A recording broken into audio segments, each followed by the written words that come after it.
আজকে করাবো 10 নম্বর school Itahar high school.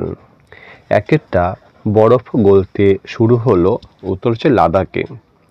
2 Chilekotha হলো ছাদের উপরে সিঁড়ির ঘর। 3 বুনো হাঁসদের খাদ্য তালিকায় যেটি ছিল না সেটা হচ্ছে মাংস।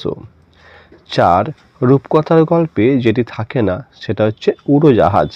আসি পরের পাতা। এখানে বলছে 5টা বাড়িতে পোষা হয় এমন পাখির মধ্যে পড়ে না, ময়না। 6 দরবার শব্দটির অর্থ হলো সভা। 2 প্রশ্নগুলো আমি টাইপ করে লিখেছি, চলো সেটা চলে যাচ্ছি। 2-1 দুটো বুনো হাঁস দলছুট হয়েছিল কেন? দুটো হাঁস দলছুট হয়েছিল কারণ একটি বুনো হাঁসের ডানা জখম হয়েছিল, তাই তার সাথে সাথে অন্য সঙ্গী হাঁসটিও নিচে নেমে এসেছিল। 2 সেও এক ভীষণ যুদ্ধ। কোন যুদ্ধের কথা এখানে বলা হয়েছে? এখানে সাঁওতালদের সঙ্গে ব্রিটিশদের ভীষণ যুদ্ধের কথা বলা হয়েছে। 3 তখন ওই ছাদে যাওয়া ছিল আমার 7 সমুদ্র পাড়ে যাওয়ার আনন্দ।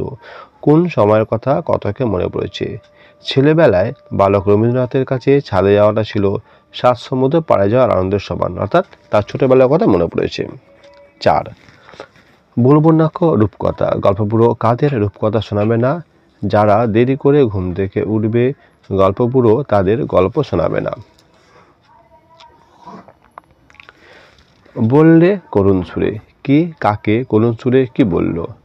হাবু থানার বড়বাবুকে বলল যে তার দাদাদের পোষা জন্তুর গন্ধে তার প্রাণ ওষ্ঠাগত। 6 বিমলার অভিমানের কারণ কি? বিমলারা 3 ভাই বোন।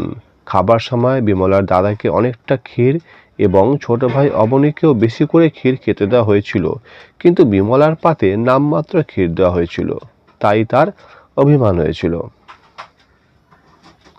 7 গল্পপুরোর ঝোলায় কোন কোন ধরনের গল্প রয়েছে? সুনির্মল বসুর গল্পপুরো কবিতায় যে গল্পপুরোর কথা বলা হয়েছে তার ঝোলায় নানা ধরনের গল্প রয়েছে, যেমন দৈত্য, দানব, যক্ষীরাজ, রাজপুত্র, পক্ষীরাজ, মনপবনের দ্বার, সারবাঁধা করির পাহাড়, চৌধাদনে হীরামানিক, ঝলমলে সোনার কাঠি, টলটলে ময়লামতি, তেপান্তরের মাঠ, হট্টমেলার হাট, বন্দিনী কেশবতী কন্যা প্রভৃতি। সন্ধি বিচ্ছেদ করতে হবে। সদাশয় সৎ যুক্ত আশয়, বৃষ্টি বৃষ যুক্ত তি, ক্ষুণ্নিবৃত্তি খুত যুক্ত নিবৃত্তি, কাঁচকলা কাঁচা যুক্ত কলা। 4 ক্রিয়া সংজ্ঞা আছে দুটো, মানে কাকে বলে লিখতে হবে। ক্রিয়াপদ যে পদ দিয়ে কোনো কাজ করা, হওয়া ইত্যাদি বোঝায় সেগুলোকে ক্রিয়াপদ বলে, যেমন লেখে, পড়ে, যায়, খায় ইত্যাদি। সকর্মক ক্রিয়া যে ক্রিয়াপদের কর্ম থাকে তাকে বলে সকর্মক ক্রিয়া, যেমন রাম বনে ফুল পাড়ে, এই বাক্যটিতে ফুল হলো কর্ম। সন্ধিবদ্ধ করো, মানে সন্ধি বিচ্ছেদ করা আছে তাকে সন্ধিবদ্ধ করতে হবে। প্রাক যুক্ত ঐতিহাসিক, প্রাগৈতিহাসিক। তরুযুক্ত ছায়া, তরুচ্ছায়া। তার জন্য এতটাই। এরপরে ভিডিও আমি 11 নম্বর স্কুলটা করে দেবো।